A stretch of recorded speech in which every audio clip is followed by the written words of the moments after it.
मैथिली मेधा cassette के लाल button दबा के सब्सक्राइब करू आ घंटी के निशानक बटन के जरूर दबाऊ।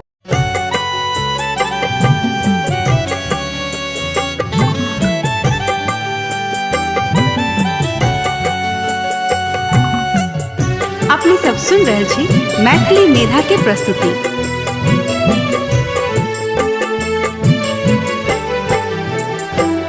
हम प्रेम करै छी अहीं सँ,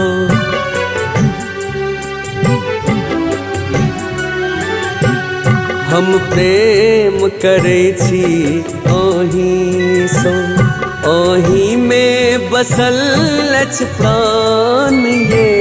हम प्रेम करै छी अहीं सँ, अहीं में बसल अछि प्राण ये।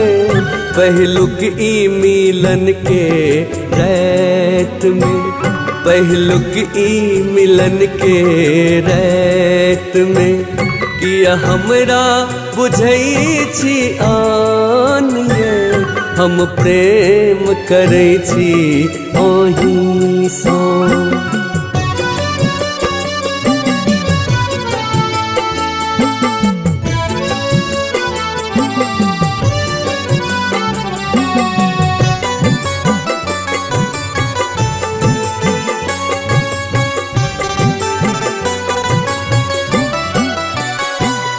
ई नयन नशीली झील सनक, ए गाल सिनुरिया आम जना।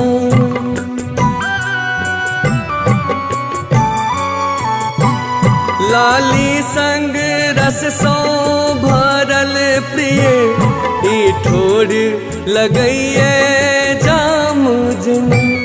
मन मस्त मगन यौवन देखी के,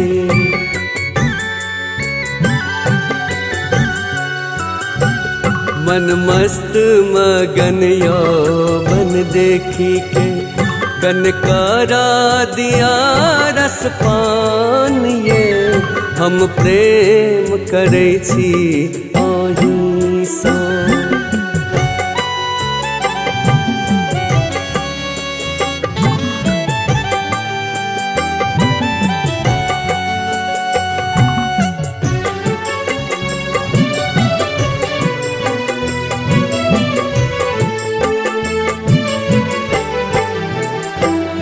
सोलह श्रृंगार केने सजनी, लागै छी अहाँ परिसन के।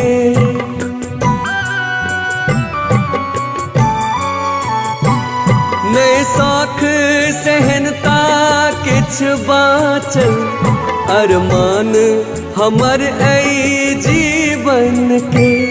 पल पल हम अपन जिंदगी के,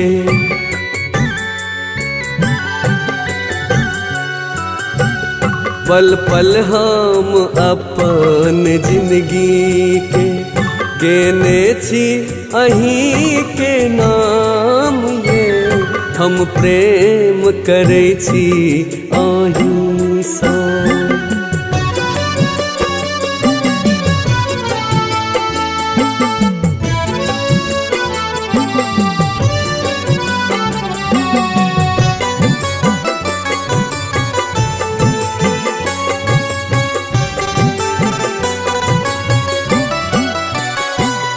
नै धीर धरे शैलेंद्रक मन, सुनू सजनी हे ये प्रियतम।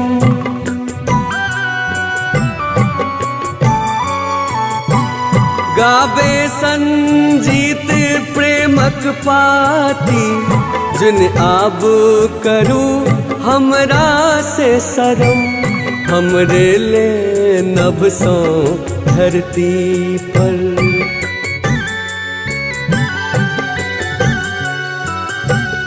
हमरे ले नभ सौ धरती पर। भेजलैन अहाँ के भगवान ये। हम प्रेम करै छी अहीं सँ।